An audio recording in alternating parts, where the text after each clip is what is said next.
আচ্ছা, তবে আপনারা দেখেছেন যে আসিফ মাহমুদ মাননীয় উপদেষ্টা আসিফ মাহমুদ এইমাত্র যমুনায় প্রবেশ করেছেন, আপনারা দেখেছেন তো নাকি? তো আমি ওনার প্রোটোকল অফিসারের সাথে কথা বলতে পেরেছি, ওনার প্রোটোকল অফিসার না ভেদ ওনার সাথে কথা বলতে পেরেছি। ওনার কাছে কথা বলে যতটুকু ওনার মাধ্যমে জানতে পারলাম যে উনি মাননীয় উপদেষ্টার মেসেজ পেয়ে এসেছেন এখানে, এবং কিছুটা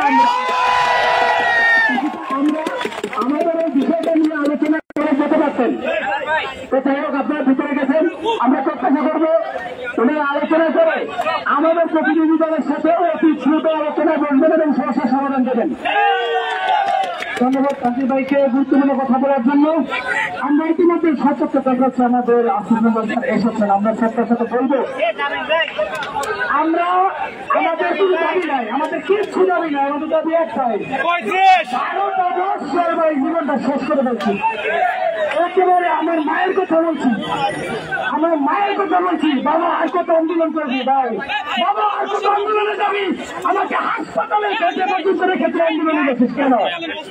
এই প্রশ্নের উত্তর দিতে পারি নাই।